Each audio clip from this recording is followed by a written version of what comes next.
Pada pertemuan ini akan saya bahas tentang listrik dinamis sebagai kelanjutan dari listrik statis, yaitu fisika kelas 9 SMP semester 1 dengan menggunakan metode belajar audiovisual interaktif tutor, di mana pada bagian yang pertama akan saya jelaskan teori dan soal pengantar.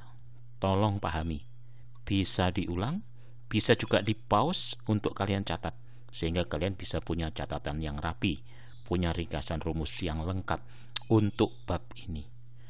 Setelah kalian lakukan pemahaman, maka kerjakan latihan soal. Dalam mengerjakan latihan soal, tolong di waktu sesuai dengan waktu yang saya berikan. Lalu kalian bisa kirimkan jawaban kalian ABCDE-nya saja melalui WhatsApp di nomor saya atau email. Lalu nanti akan saya berikan pembahasannya dalam bentuk PPT dan juga dalam bentuk video. Kalian koreksi kesalahannya. Apakah kalian sudah cukup bagus? Kalau udah bagus, kalian bisa berlanjut ke materi berikutnya. Tapi kalau belum bagus, ya diulang lagi ya. Dan ini wajib diulang lagi untuk menjelang ulangan di sekolah. Baik, saya jelaskan teorinya. Listrik dibagi dua, statis yang diam pada benda, listrik dinamis itu yang mengalir. Mengalirnya melalui konduktor, melalui penghantar, melalui kawat, melalui kabel, yang tentunya ada syaratnya. Kapan suatu listrik bisa mengalir? Harus ada tegangan dulu. Oke, beda potensial, voltase, satuannya volt. Jadi karena tegangan inilah, karena beda potensial inilah, listrik itu akan bisa mengalir. Lalu apakah itu tegangan? Tegangan adalah usaha yang mengalirkan muatan tadi.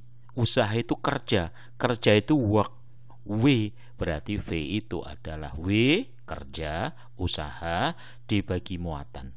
Muatan itu Q dari kata-kata quantity of the charge. Jadi volt tidak lain dari joule per coulomb. Itu satuannya. Alat ukurnya nanti disebut voltmeter, yaitu alat ukur tegangan listrik. Kemudian setelah ada tegangan atau beda potensial, maka mengalirlah arus, sehingga terjadilah kuat arus, yaitu banyaknya muatan listrik yang mengalir setiap satuan waktu, setiap detik. Kemana muatan mengalir? Alat ukurnya ampermeter. Harus ada beda tegangan. Ini plus 4, itu plus 2. Arus mengalir dari tinggi ke rendah, seperti air. Kenyataan yang mengalir sebenarnya bukan positif ya, elektron yang bisa bergerak itu. Jadi elektron berlawanan dengan arus. Elektron akan bergerak dari rendah ke tinggi potensialnya. Sehingga saya bisa buat persamaan. Jadi perjanjian arus mengalir tinggi ke rendah, kenyataan yang mengalir elektron dari rendah ke tinggi. Besarnya kuat arus adalah banyaknya muatan tadi yang mengalir setiap detik. Karena muatan tadi sejumlah elektron, berarti N kali E dibagi T. Itulah rumus kuat arus.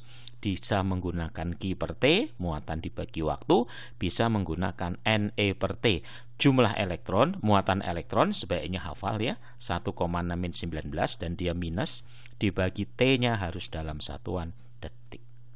Oke. Kemudian ada orang yang bernama Ohm yang menemukan hubungan antara arus dan tegangan. Akhirnya beliau mendapatkan hukum Ohm. Melalui percobaan tadi, voltmeter, ampermeter, nyusunnya harus seperti ini ya. Nanti selanjutnya yang bercabang gini, voltmeter namanya paralel, ampermeter mengukur arus, depan belakang nggak ada cabang, namanya seri. Setelah diukur beberapa kali pada suatu alat, ternyata dia bisa mendapatkan hubungan tegangan dengan arus adalah lurus, linier. Berarti gradiennya sama.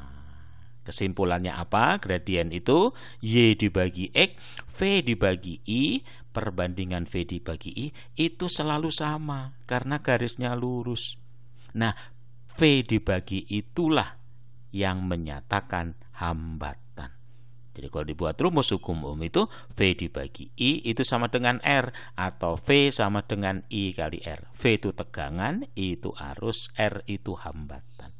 Inilah yang disebut dengan nama hukum Ohm, yaitu pada suhu yang sama tetap tegangan itu sebanding arus, dan perbandingan tegangan dibagi arus itulah hambatan. Tapi syaratnya suhunya harus tetap. Kalau suhu beda, dia akan berbeda. Bagaimana Pak? Nanti di kelas SMA, kelas 12 akan saya bahas itu. Oke. Kemudian tentang hambatan sendiri, karena yang menemukan Ohm ya dibuat satuan ya, satuan hambatan. R bahasa Inggrisnya resistant, alatnya resistor. Kadang-kadang lambang kayak gini disebut omega. Tentunya hambatan itu adalah kawat tadi. Kalau ada kawat yang memiliki panjang L, jadi ini adalah L ya. Nah ini ya L, di mana besarnya hambatan rumusnya adalah rho L per A, di mana rho adalah hambatan jenis, L adalah panjang, A itu luas penampang, cross section area ya. Semuanya dalam sistem internasional. Makanya kadang-kadang hambatan itu karena menghambat arus, lambangnya seperti ini ya, kayak polusi tidur. Tujuannya untuk apa? Tujuannya untuk menghasilkan energi. Jadi menghambat aliran arus untuk diubah menjadi energi. Itulah hambatan. Kemudian di dalam listrik dinamis selain ada hukum Ohm, ada hukum Kirchhoff yang mengatakan pada susunan yang bercabang seperti ini, maka terjadilah karena muatan kekal, berarti arus kekal yang masuk sama dengan yang keluar. Jumlah arus yang masuk dan yang keluar itu akan sama. Biasanya dinyatakan dalam seperti ini. Ini namanya notasi sigma. Dibacanya jumlah, artinya ditambah. Jadi yang masuk kamu tambah, yang masuk itu yang panahnya menuju, I1 tambah I2, yang keluar itu yang meninggalkan titik itu. I3 tambah I4 dan 5. Itu pasti nilainya sama. Bisa ya? Jadi hanya dua hukum Ohm dan hukum Kirchhoff.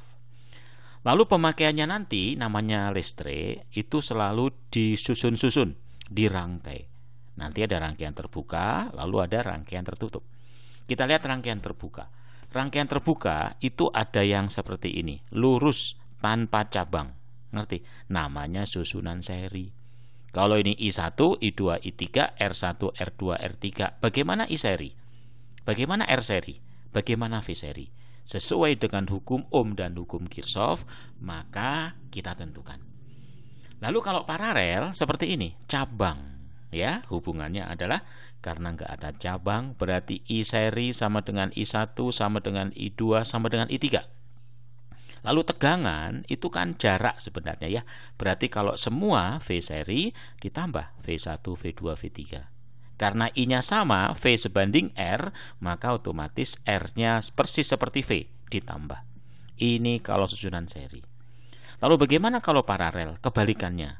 Kalau seri tadi arusnya sama, kalau paralel tegangannya yang sama. Arusnya dijumlah.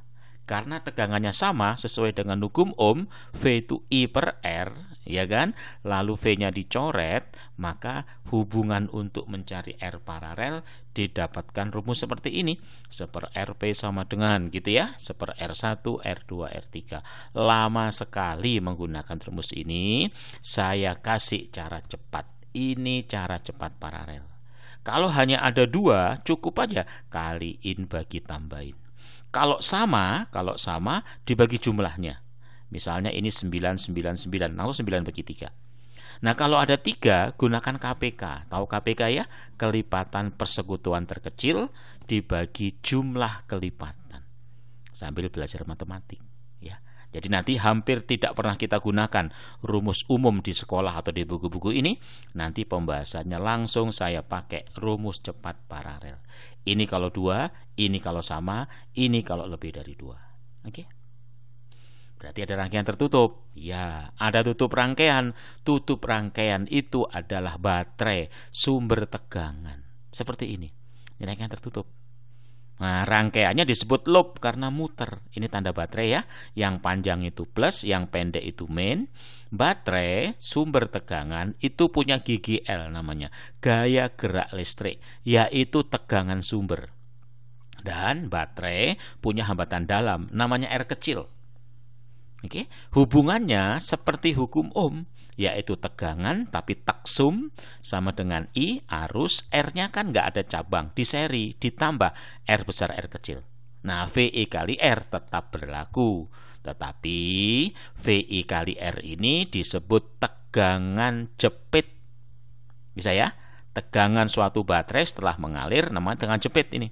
Tapi kalau E itu namanya tegangan sumber atau GGL, tegangan sebelum arus mengalir. Kalau tegangan jepit setelah arus mengalir. Oke, karena mempunyai hambatan dalam maka ditambahkan. Bisa? Ini kalau baterainya 1. Kalau baterainya 2 ya tergantung seri, paralel atau campuran. Sesuai dengan hukum Ohm tadi, kalau seri tinggal dikalikan S jumlahnya. Kalau paralel karena tegangan sama, hambatannya yang dibagi jumlahnya. Kalau dicampur berarti dua-duanya. Sekali lagi, tegangan satu baterai air di seri, seires di paralel, airep dicampur, seiresep. Apalin? Tegangan jepit VI kali R.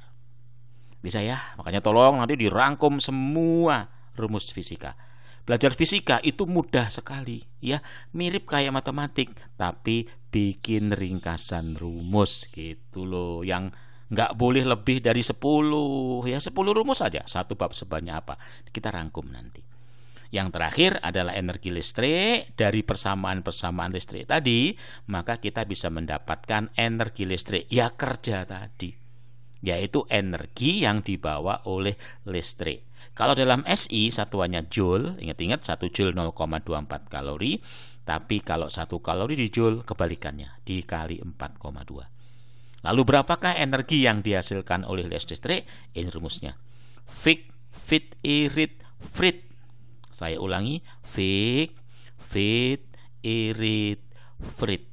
Tergantung apa yang dikutip soal.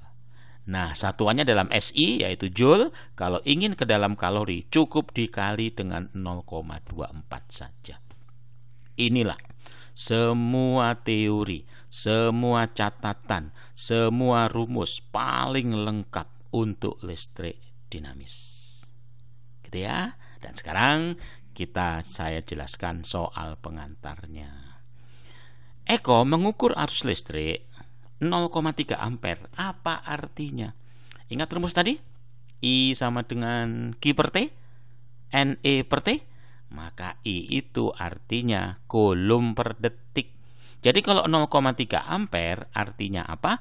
Mengalir muatan sebesar gitu. Mengalir arus, ini muatan ya, sebesar 0,3 kulum dalam waktu 1 detik. Saya ulangi, apa artinya? Artinya adalah mengalirkan muatan sebesar 0,3 kulum dalam waktu 1 detik. Oke. Nomor 2, ditanya banyaknya elektron. Di banyak elektron yang mengalir diketahui. Ditanya arus. Berarti gunakan yang kedua ya. Pakai NE per T, masukin. N-nya ada, E-nya ada, T-nya ada, I-nya adalah coret-coret. Habis ketemu, yaitu sebesar 4 ampere. Bisa ya? Next, muatan berarti Q, mengalir berarti T. Berapa arusnya? Tinggal Q per T. Jangan pakai NE per T. Bagi saja, dapat. Berarti 10 ampere. Oke, fisika tuh enak kok, kayak matematik. Mudah sekali. Sebuah kawat penghantar mempunyai hambatan 10. Agar kuat arus 2, maka berapa? Ingat rumus V ada 2? Ada W per Q, ada IR. Kalau ada IR ya pakai IR dong, di mana I itu arus, R itu hambatan. Jadi tegangan yang diberikan adalah 20 volt. Oke. Bahan suatu kawat penghantar memiliki hambatan jenis. Masih ingat hambatan jenis? Rho. Panjang L, harus meter dibagi 100, 0,25/4. Oke, luas penampang berarti area. Berapa hambatannya? Tinggal masukin rumus. Ini L ini rho, itu A. Ya, ini jangan bikin koma-koma, bikin pecahan. Itu 25/4. Sudah, coret. Habis, dapat 0,8 ampere. Bisa ya? Bisa dipahami saya kira keadaan atau kondisi dari angka-angka yang ada, ya. Berikutnya nomor 6, masih ingat seperti ini, tinggal kita gunakan hukum Kirchhoff, bahasanya arus yang masuk yang keluar, yang masuk I3, yang keluar adalah I1 dan I2, maka I3-nya dapat yaitu sebesar 10 ampere. Ini juga begitu, lihat percabangannya, yang masuk sama dengan yang keluar. Tetapi I2 sama dengan I4, tinggal ditambah saja, ya toh 6,5, berarti I3-nya 3 ampere. Oke. Nomor 7. Wah, ini soal bagus nih, suruh menghitung, membuktikan. RP dan RS. Hitung RS-nya ya, paling gampang kalau RS ya, ditambah aja ya. Anggap R-nya 1 ya, 1, 2, 6, 9. R paralel, jangan pakai seper-seper, jangan pakai cara kayak di sekolah, jangan pakai cara di buku-buku, ini cara rahasia, yaitu KPK dibagi JK. 1, 2, 6, KPK-nya berapa? Cari bilangan yang bisa dibagi 6, bisa bagi 2, bagi 1, tapi paling kecil tentunya adalah 6. Lalu JK itu apa Pak? Jumlah kelipatan, 6 bagi 6 dijumlah, 6 kali 2 ditambah 6 kali 1, dapat 6/10 R. Setelah dapat, kita suruh buktikan bahwa R itu 1/3 akar 6, 10 RPRS. Ya masukin aja angkanya. Ini RP itu RS gitu loh. Nanti ketemu R enggak gitu ya. Oke. RP-nya kita ganti 6/10 R, RS-nya diganti 9R. Jadi bagaimana? RR-nya keluar, 10-nya dicoret, 9 akarnya 3, akar 6 pun kecoret. Ternyata sama dengan R itu sendiri. Berarti jawabannya adalah terbukti. Bisa? Tolong kamu pause lalu dicoba kotret sendiri. Ikuti cara-cara cepat saya, ya, teknik-teknik berhitung saya. Niscaya ya. Luar biasa kemampuan. Tegangan berarti V, arus berarti I, ditanya hambatan. Ya tinggal vir itu aja. Ya, langsung masukin V-nya itu 12, I-nya 1/4 kali silang ya. Jadi dapatlah 48. Satuannya ohm atau omega. Oke. Next. Sebuah elemen pemanas memiliki 2 jenis hambatan yang sejenis. Ingat-ingat ya, kalau sejenis tinggal dikali jumlahnya aja 2R. Pemanas dialiri arus 6 ampere, berarti itu sebagai I-nya, oke. Lalu kalori, nanti harus dibuat joule ya, 1 kalori 4,2. Yang ditanya, betul enggak selama 15 menit mengalir 388 kalori, itu hambatannya 150. Kita pilih yang ada rumus WIRT, I kuadrat kali RT, irit, cuma R-nya R seri yaitu 2R. Kita suruh ngecek, betul enggak R-nya 50? Berarti pindah ke bawah ya. I kuadrat ke bawah, 2 ke bawah, T ke bawah. Sudah masukin. Ternyata jawabannya 450. Berarti adalah salah. Bisa? Jadi jangan lupa tadi harus dikali 4,2. Loh ini kok 4.200 Pak? Loh kan kilo. Berarti masih dikali 1.000. Jadi 4.200. Paham?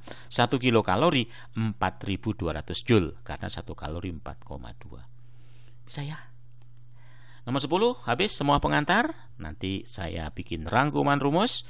Kamu catat, kamu harus bisa ngerjain soal dengan di waktu. 2 buah hambatan dirangkai seri 9. Jika dirangkai paralel 2, berapa hambatan itu?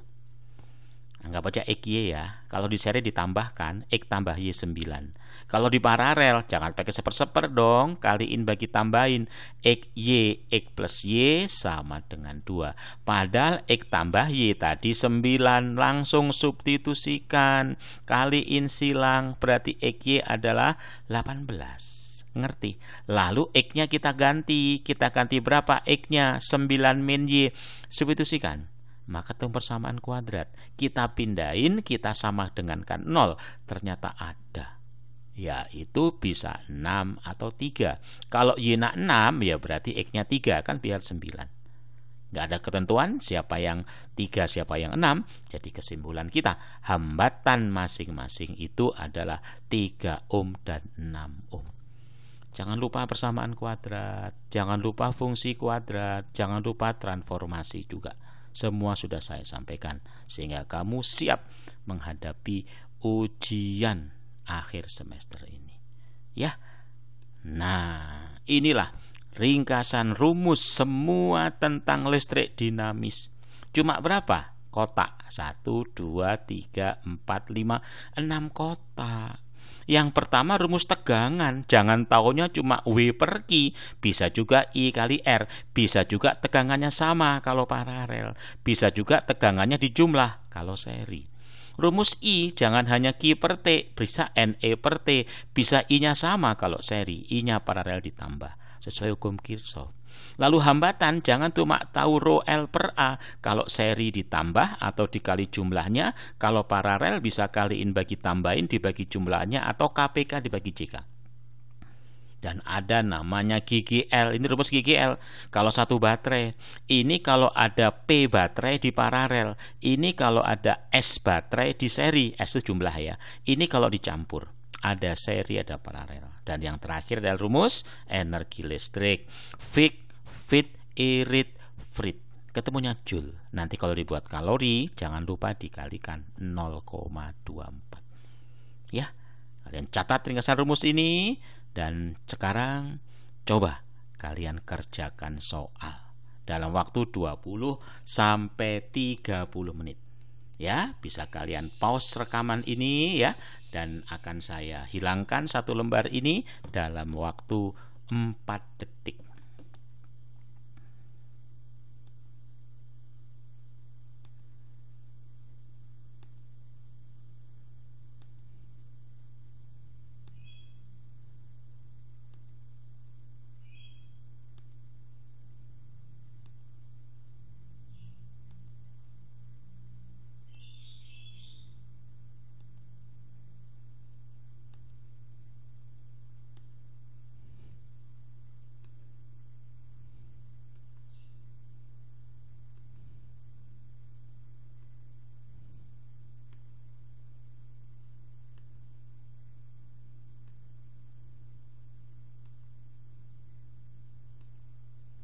Oke, kalau sudah ya, silahkan kalian kirimkan jawaban, bisa ke WA saya atau bisa ke email.